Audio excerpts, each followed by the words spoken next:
반갑습니다. 오늘은 에스겔 38장에 이어서 39장. 어제 말씀은 곡과 마곡에 대해서 이야기했는데, 곡과 마곡은 사탄의 종으로 대표되는 그 곡, 그것이 멸망하고 그 곡의 무덤이 어떻게 되는지 38장에 이어서 좀 더 결론적으로 설명하고 있습니다. 그래서 38장의 굉장히 중요한 단어는 곡과 마곡, 즉 하나님의 몽둥이 정도로 생각하면 된다고 말씀드렸습니다. 오늘 그것이 어떻게 될지, 하나님이 그 몽둥이를 어떻게 부러뜨리실지 한번 살펴보겠습니다. 1절에서 7절까지 곡의 패망을 선언하게 됩니다. 하나님이 직접 곡을 치십니다. 그의 군대를 이스라엘 산 위에 넘어뜨리겠다라고 선언하십니다. 그래서 열국, 그의 연합군이 이걸 보고 이스라엘의 하나님이 진짜 여호와심, 강하심, 전능하심을 알게 된다고 말씀해 주십니다. 아멘입니다. 그리고 8절에서 20절 곡의 죽음과 장례를 우리에게 보여주고 있습니다. 곡과 그 무리가 이스라엘 땅에 크게 쓰러져 새와 들짐승들의 먹이가 되었다. 완전히 패망했다는 것을, 그래서 그들의 무덤조차도 쓸 수 없다는 것을 우리에게 가르쳐 주고 있습니다.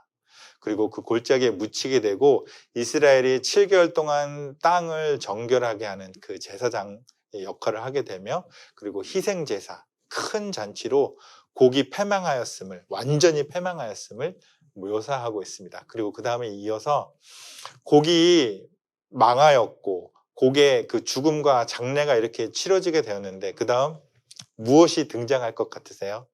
저는 이렇게 생각했어요. 곡이, 우리를 힘들게 하는 곡이 망했고 완전히 죽었고 완전히 없어졌다면 나는 그냥 기뻐서 할렐루야 하고 그냥 있겠다라고 생각하겠는데, 하나님은 목적이 있으셨어요. 그 목적이 뭐냐면 이스라엘의 회복을 이루어 가시긴, 그 목적을 지금부터 시작하고 있으십니다. 그래서 어떻게 이어지냐면 21절부터 29절 말씀에 이스라엘을 회복하게 하시는데, 어떻게 회복하게 하시냐? 거룩을 회복하게 하십니다.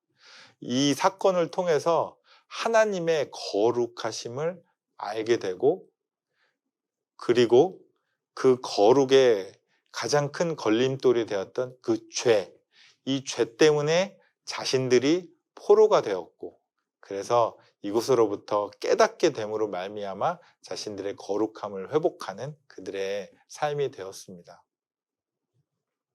39장 29절 말씀, 내가 다시는 내 얼굴을 그들에게 가리우지 아니하리니 이는 내가 내 영을 이스라엘 족속에게 쏟았음이라. 여기서 얼굴이라고 하는 말씀, 이 얼굴은 하나님의 마음입니다. 마음을 쏟았다, 마음을 가리지 않았다. 이것은 내가 모든 것을 다 주었다라는 그런 이스라엘의 그 히브리인들의 표현입니다. 하나님은 우리를 전적으로 이전보다 더 열심히 사랑하기로 선언하신 그 하나님의 각오, 그런 느낌입니다. 하나님이 우리를 그렇게 더 많이 사랑하겠다. 그리고 방금 읽었던 말씀, 내가 내 영을 이스라엘 족속에게 쏟았습니다. 우리 이 표현은 어떤 표현을 우리 흔히 쓰냐면, 내가 내 영을 부어 주었으니, 이거 세번역으로 하면 이렇게 됩니다. 우리에게 하나님의 영을 그냥 부어 주신대요. 우리가 여전히 더럽혀져 있는 상태에서 우리를 그럼에도 불구하고 사랑하시기로 하시고, 우리를 정결하게 해주시고, 우리에게 그렇게 하나님의 영을 부어주심을 약속하고 계십니다. 그래서 내 영을 이스라엘 족속에게 쏟았습니다. 이 말씀이 39장 제일 마지막에 있는 말씀이기도 하지만 그 다음에 이어서 하는 모든 말씀의 어떤 중심이 됩니다. 어떻게 보면 에스겔서의 가장 중요한 전환점이 되는 말씀입니다.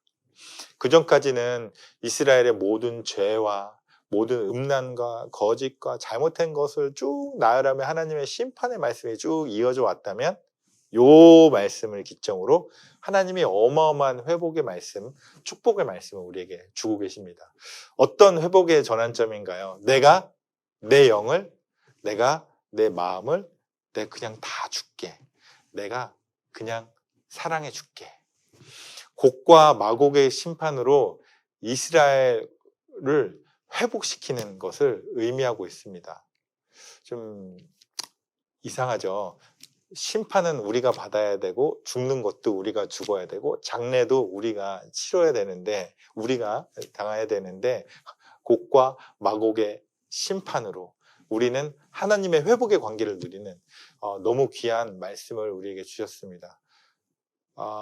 우리는 진짜 아무것도 그래서 하나님 앞에 내세울 게 없는 것 같아요. 우리는 우리 스스로 좋은 일을 해서 내가 이렇게 살면 안 되겠다, 아니면 회심을 해서, 아니면 내가 좀 더 종교 생활을 열심히 하겠다 해서 하나님이 우리를 받아주시고 우리를 사랑해 주시고 우리에게 관계를 유지시켜 주시는 것이 아니라 그냥 하나님의 일방적인 선언으로 내가 너에게 내 영을 부어주겠다 라는 그 말씀으로 우리에게 그 임재의 약속을 주셨습니다. 그런데 정말 감사한 것은 하나님이 이제부터 임재를 하시는데 그 임재가 멈춰지지 않고 계속 되어지는 것을 우리 내일부터 성전의 그 완성된 모습을 보면서 우리에게 가르쳐주고 계십니다. 임재가 계속되고 있다는 것을 뜻합니다. 그리고 더 한 가지 큰 축복이 있습니다. 임재가 계속될 거야. 너와 나랑 관계가 회복된 후에 그 임재가 계속되는데 이것을 성령으로 보증해 주십니다. 마른 뼈가 살아나는, 그리고 신약에 와서 성령이 우리에게 임하셔서 그 성령으로 매일 이것을 보증해 주는, 확실히 해주시는, 다시 다른 말 하지 않고 우리를 영원히 붙잡고 계시는 아버지의 그 약속의 말씀이 우리에게 주어지고 있습니다. 이 말씀 붙잡고 설령 내가 큰 죄에 빠져 있다 하더라도 우리를 보증해 주시는 성령님 붙잡고 죄로부터 일어나시기를, 그 죄로부터 멀어지시기를, 그 죄를 미워하시기를, 또 죄를 예수 그리스도와 함께 싸워서 이기시기를 축복하고 또 이렇게 하나님의 언약의 말씀 붙잡고 사시기를 간절히 소원합니다. 기도하겠습니다. 하나님 아버지, 우리 에스겔서 말씀을 통해서 하나님이 우리를 얼마나 사랑하고 계시고 아껴주고 계시다는 것을 보게 되었습니다. 우리 스스로 회복할 수 없는 너무 연약하고 악한 존재였는데 우리를 사랑해 주셔서 곡과 마곡이 사탄과 어둠의 세력이 대신 심판받게 하시고 우리를 그 어둠에서부터 분리하시고 빛의 자녀들로 삼아주시고 또 영원한 삶을 살게 해주신 주님 은혜 감사드립니다.